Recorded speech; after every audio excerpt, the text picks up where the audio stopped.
agora, né, as variações nos preços afetam as escolhas do consumidor. Então, no ponto anterior, vimos como a variação na renda, como alterações de renda afetam as escolhas do consumidor. Agora nós vamos ver como as variações nos preços dos bens afetam as escolhas do consumidor e como isso funciona aí graficamente com a restrição orçamentária e com o mapa de indiferença ou com as curvas de indiferença que o consumidor pode ter em uma dada ocasião. Então vamos lá. Vamos agora usar esse modelo da escolha do consumidor para ver como uma mudança no preço de um dos bens altera as escolhas, portanto, do consumidor. Então agora a mudança que vai ocorrer, né, ou seja, o ponto de alteração será agora a mudança no preço de um dos bens lá das nossas opções, da nossa cesta. Suponha mais especificamente, por exemplo, que o preço da Pepsi caia de 2 dólares para $1 por lata. Não é de surpreender que o menor preço, isso nós já aprendemos lá no capítulo sobre a lei da oferta e a lei da demanda. Então, menor preço do lado da demanda expanda o conjunto de oportunidades de compra do consumidor. Então, o preço da Pepsi cai, haverá, portanto, uma tendência a novas opções de mais consumo. Em outras palavras, uma queda no preço de qualquer um dos bens desloca a restrição orçamentária para fora. A figura 9 mostra mais especificamente como a queda de preço ela afeta a restrição orçamentária. Se o consumidor gasta toda a sua renda de $1.000 em pizza, o preço da Pepsi será irrelevante. Portanto, o ponto A, e aí daqui a pouco a gente volta aí, o ponto A na figura permanece o mesmo. Mas, se o consumidor gasta toda a sua renda de $1.000 em Pepsi, poderá agora comprar 1.000 latas em vez de apenas 500. Assim, o ponto final da restrição orçamentária desloca-se do ponto B para o ponto D. Observe que, nesse caso, o deslocamento para fora da restrição orçamentária altera a sua inclinação. Isso difere do caso anterior, quando os preços se mantiveram os mesmos, mas a renda do consumidor mudou. Então, quando a gente viu a mudança da renda, você tem um deslocamento, você desloca a curva, você desloca a curva de restrição orçamentária. Isso mesmo. Então, no caso anterior, aumentou a renda, eu desloco a minha restrição orçamentária, porque com a renda maior, eu posso ter a possibilidade de consumir mais dos dois bens, caso eles sejam bens normais. Mas quando eu tenho alteração no preço de um dos bens, eu tenho, portanto, uma mudança, um deslocamento, um giro da curva, uma alteração apenas na sua inclinação. Então, como já foi visto, a inclinação da restrição orçamentária reflete os preços relativos da pizza e da Pepsi. Como o preço da Pepsi caiu de 2 dólares para 1, enquanto o da pizza se manteve em 10 dólares, o consumidor poderá agora trocar uma pizza por 10 latas de Pepsi em vez de 5 latas, como ocorria anteriormente. Como resultado, a nova restrição orçamentária, portanto, terá uma inclinação maior. Vamos ver isso aqui no gráfico. Olha como altera. Então, eu tenho, apenas para fazer uma observação antes de mostrar essa figura nova.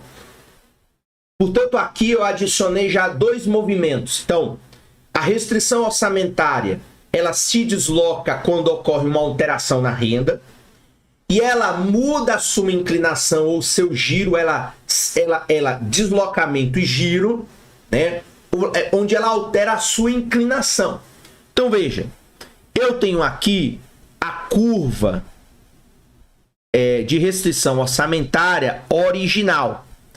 Então a minha renda é essa, com os preços que eu tenho, eu posso consumir toda a minha renda comprando 100 pizzas, ou comprando 500 latinhas, e aí eu vou ter lá o meu ótimo inicial com a minha curva de diferença. Mas a partir do momento em que eu tenho uma queda no preço da Pepsi, sai de 2 dólares para 1 dólar, a minha restrição orçamentária, a minha renda não mudou. O que mudou foi o preço de um bem. Ela vai mudar a sua inclinação, então ela vai girar. E aí eu vou ter aqui, ó, a nova curva de restrição orçamentária. Então, eu vou ter aqui. Então, minha renda não mudou. O preço da pizza não mudou. O que mudou? Mudou apenas o preço da Pepsi. Então, eu vou abrir, né, uma espécie de boca. Então, eu mantenho a minha restrição orçamentária no ponto de 100 unidades de pizza, porque o consumo de pizza, o preço da pizza se manteve igual. Então, se eu pegar a mesma renda e comprar pizza, eu vou continuar comprando a mesma quantidade de pizza. Mas se eu pegar toda a minha renda e for comprar Pepsi, agora eu vou comprar 1000 latinhas de Pepsi.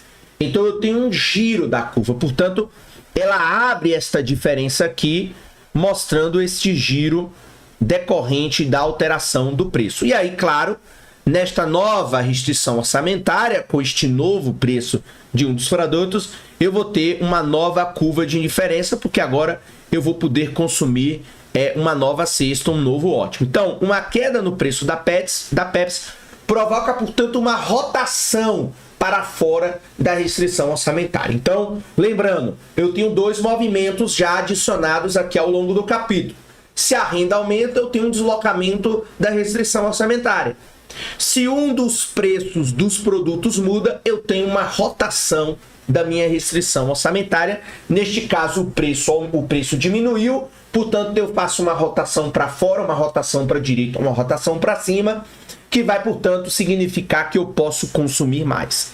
E aumento, portanto, o consumo da Pepsi e reduzo o consumo da pizza. Então, neste novo ótimo, veja, ó, eu vou consumir bem mais Pepsi, porque tá barato, e vou abrir mão de um pouquinho da quantidade de pizza. Então, uma variação no preço. Então, quando o preço da Pepsi cai, a restrição orçamentária do consumidor desloca-se para fora e, portanto, muda a sua inclinação, porque a restrição orçamentária ela sofre uma rotação.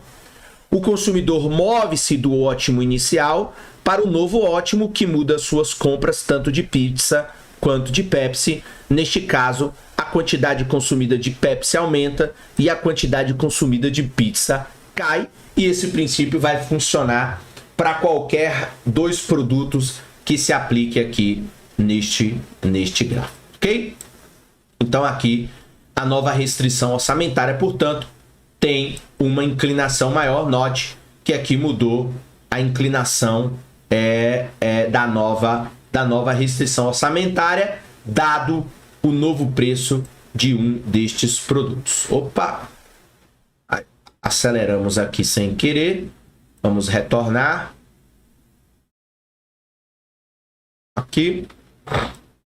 Então, a maneira como a alteração na restrição orçamentária ela muda o consumo de ambos os bens depende também das preferências do consumidor. Então, as curvas de indiferença agora traçadas nessa figura lá que a gente viu mostram que o consumidor compra mais Pepsi e menos pizza. Então, essa foi a escolha do consumidor. Então, ele abre um pouquinho de mão do consumo de pizza para comprar, portanto, mais Pepsi, que agora está com um preço menor. Esse foi aí o conceito adicionado na figura 9.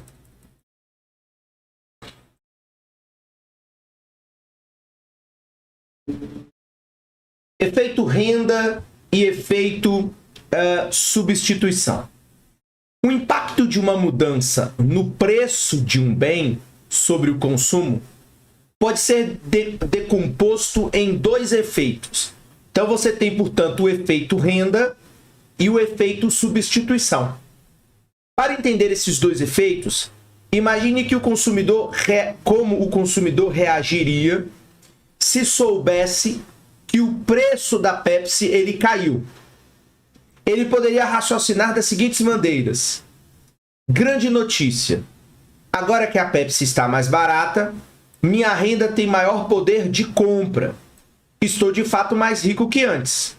Como estou mais rico, posso comprar mais Pepsi e mais pizza. Esse, portanto, é o efeito renda. Então, caiu o preço do produto, você fica, claro, de maneira relativa, com um poder de compra maior, portanto, com uma renda relativamente maior. Agora que o preço, a segunda situação, agora que o preço da Pepsi caiu, posso comprar mais latas de Pepsi para cada pizza que eu abrir mão. Como a pizza agora está relativamente mais cara, eu deveria comprar menos pizza e mais Pepsi, portanto, este é o efeito substituição. Então, à medida que você tem a situação em que um produto fica mais barato, consequentemente o outro produto fica relativamente mais caro e, consequentemente, você passa a querer consumir mais do produto mais barato do que do produto caro. Então, efeito renda e efeito substituição. Portanto, o efeito renda ocorre, a variação de consumo, ela ocorre quando uma mudança de preço move o consumidor para uma curva de indiferença mais elevada ou menos elevada. Então, são as duas situações que podem ocorrer, mas, consequentemente, há uma mudança, né, para uma outra curva de indiferença. No efeito substituição, a variação de consumo que ocorre quando uma mudança de preço ela move o consumidor ao longo de uma dada curva de indiferença até um ponto com uma nova taxa marginal de substituição. Então, o efeito renda, vamos voltar aqui para ver os dois em tela. Então, no efeito renda, eu vou me mover para uma curva de indiferença nova, que pode ser mais alta ou mais baixa, e o efeito substituição, eu vou me mover ao longo de uma dada curva de indiferença até um ponto em que eu tenho uma nova taxa marginal de substituição. Então, eu me desloco ao longo da curva, o outro eu me movo para uma outra curva. Qual das duas afirmações você julga ser a mais correta? Na verdade, as duas afirmações elas fazem sentido, portanto. A queda no preço da Pepsi deixa o consumidor em melhor situação. Se tanto a Pepsi quanto a pizza são bens normais, o consumidor desejará distribuir seu maior poder de compra entre os dois bens. Então, se tanto a Pepsi quanto a pizza são bens normais, o consumidor agora vai distribuir o seu poder de compra entre esses dois bens. Esse efeito renda tende a fazer que o consumidor compre mais pizza e mais Pepsi. Mas, ao mesmo tempo, o consumidor de Pepsi tornou-se mais barato em relação ao consumo de pizza. Portanto, aí, aquele efeito substituição. Então, esse efeito de substituição tende a fazer com que o consumidor agora escolha mais Pepsi, porque está mais barato, e menos pizza, porque a pizza ela está relativamente mais cara. Considere agora o resultado desses dois efeitos concomitantemente. O consumidor...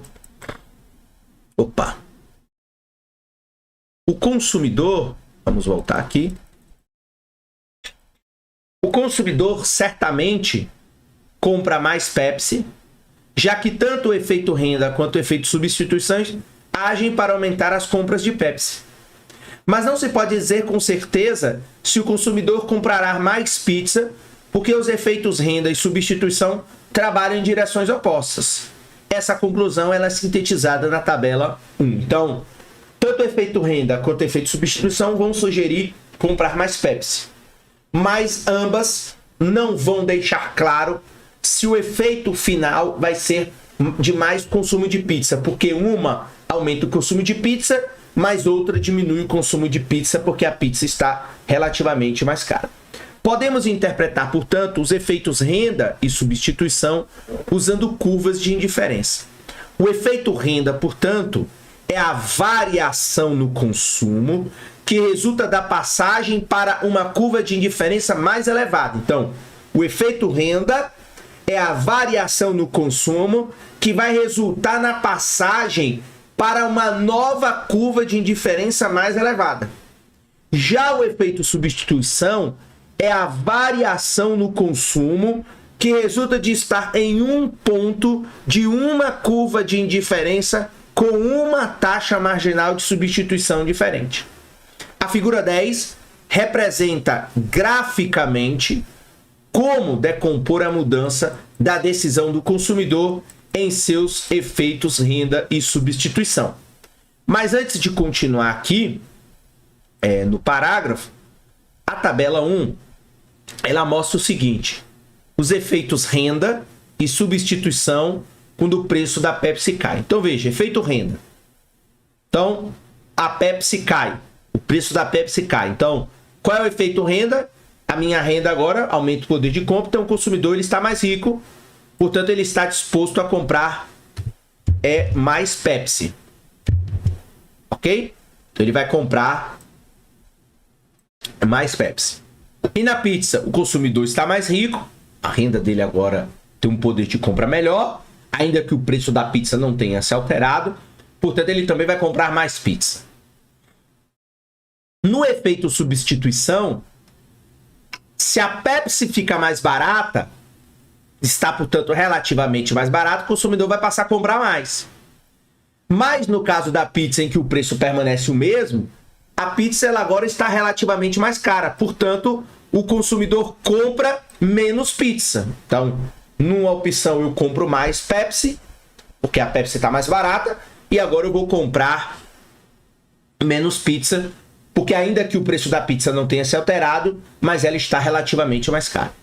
Qual é o efeito total combinado do efeito renda e do efeito substituição? Então, o efeito total, no caso da Pepsi, claramente, é de que tanto o efeito renda como substituição vão agir no mesmo sentido. Então, o sentido de comprar mais Pepsi. Então, efeito renda, eu compro mais Pepsi porque eu estou mais rico, e o efeito substituição, eu compro mais Pepsi porque a Pepsi agora está relativamente mais barata quando comparada com a pizza. E a pizza e o efeito total da pizza, aí é um pouco mais complicado. Então, os efeitos renda e substituição, eles vão agir em direções opostas. Portanto, o efeito total sobre o consumo de pizza, ele vai ser incerto, o que vai criar uma enorme dificuldade para compreender qual é o movimento. Então, quando eu faço o efeito total no caso da pizza, o efeito renda aumenta o consumo de pizza, mas o efeito substituição diminui o consumo de pizza. Então, pode ser que o resultado final incerto seja uma redução menor do consumo de pizza, já que você tem um efeito que aumenta e outro efeito que diminui, mas graficamente me parece que o efeito substituição pode ter o efeito substituição pode ser maior que o efeito renda. Quando o preço da Pepsi cai, o consumidor se move, portanto, do ótimo inicial, que é o ponto A, daqui a pouco a gente vê a figura 10, para o novo ótimo, que é o ponto C.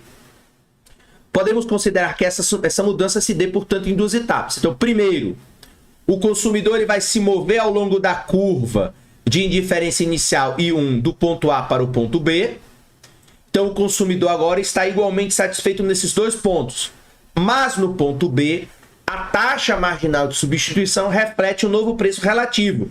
Então, a linha tracejada que passa pelo ponto B reflete o novo preço relativo, sendo paralela à nova restrição orçamentária. Em seguida, o consumidor ele se desloca para a curva de indiferença mais elevada, que é I2, movendo, portanto, do ponto B para o ponto C. Então, embora os pontos B e o ponto C estejam em curvas de indiferença diferentes, eles têm a mesma taxa marginal de substituição, ou seja, a inclinação da curva de indiferença I1 no ponto B é igual à inclinação da curva de indiferença I2 no ponto C. Então, embora o consumidor nunca chegue a escolher efetivamente o ponto B, esse ponto hipotético é útil para esclarecer os dois efeitos que determinam a decisão do consumidor. Então, observe que a passagem do ponto A para o ponto B, está acelerando aqui toda vez que eu peço aqui. Então, observe que a passagem do ponto A para o ponto B representa uma pura variação da taxa marginal de substituição, sem nenhuma mudança no bem-estar do consumidor. Então, de forma similar, a mudança do ponto B para o ponto C representa uma pura mudança no bem-estar do consumidor, sem nenhuma variação da taxa marginal de substituição. Portanto, o movimento de A para B mostra o efeito substituição e o movimento de B para C mostra o efeito renda. Ok? Mas agora vamos ver no gráfico, que é melhor e fica mais compreensível. Então, figura 10, efeito renda e efeito substituição. Então, vamos lá, vamos começar. Então, primeiro, eu tenho aqui uma restrição orçamentária inicial. Ok? Tem uma restrição orçamentária inicial. Eu tenho aqui, então, deixa eu voltar aqui, vamos começar de novo.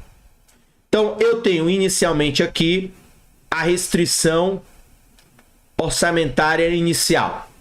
Então, ponto de partida. E tenho a curva de inferência I1, onde eu tenho o ótimo inicial, o ponto A. Então, eu tenho aqui a combinação de pizza e tenho aqui a combinação de Pepsi. Então, eu tenho essas duas combinações e eu tenho um ótimo inicial aí. Quando ocorre uma queda no preço da Pepsi, eu vou ter agora esta nova restrição orçamentária. Mas aí veja, antes de passar, e aí é o que a gente viu nos parágrafos, qualquer dúvida, volta o vídeo e acompanha novamente a leitura do parágrafo. Eu tenho, portanto, inicialmente, ao ficar mais barato a Pepsi, eu tenho um efeito substituição. Então eu troco pizza por Pepsi. Então eu saio de um consumo de Pepsi aqui embaixo e subo para o ponto B. E depois eu diminuo o meu consumo de pizza que está no ponto A para este ponto aqui, fazendo também um efeito substituição. Então eu deixo de consumir pizza para consumir mais Pepsi. Mas como há um barateamento do preço da Pepsi, há também o efeito renda.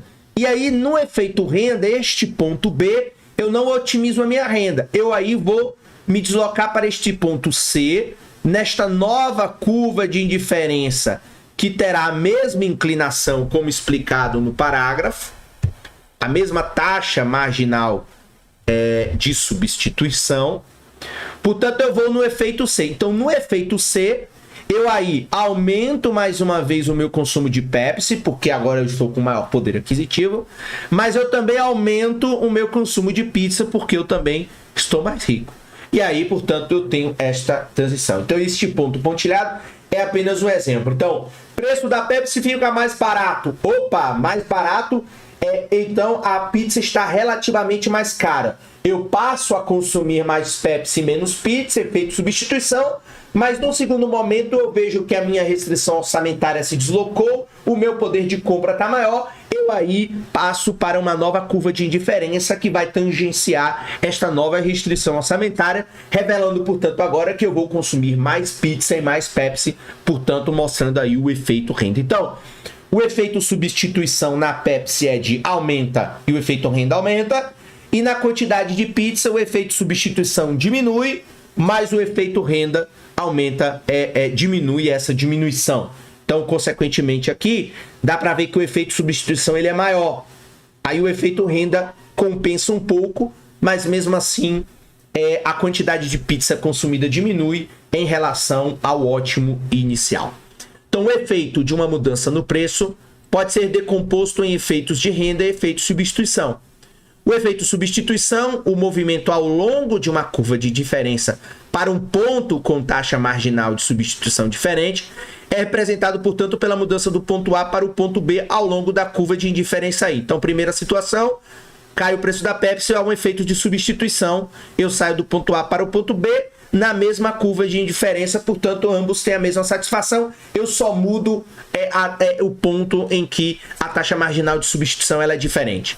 Com o efeito renda, o deslocamento para uma nova curva de indiferença, portanto, mais elevada, é representado aqui pela mudança do ponto B na curva de indiferença I1 para o ponto C na curva de indiferença I2. Portanto, eu saio do ponto A para o ponto B, agora eu saio do ponto B para o ponto C ou eu saio do ponto A para o ponto C, o que é um efeito renda-substituição em conjunto. Então, claramente aí nós temos esse movimento. Então, vocês estão vendo que ao longo do capítulo, o Menkyu vai ampliando os conceitos, vai incorporando novos elementos nesta teoria da escolha do consumidor. Então, começamos lá com restrição orçamentária, curva de indiferença, juntamos a curva de indiferença com a restrição orçamentária, o mapa das curvas de indiferença, depois fizemos lá uma variação na renda, o que acontece, agora uma variação nos preços, o que acontece,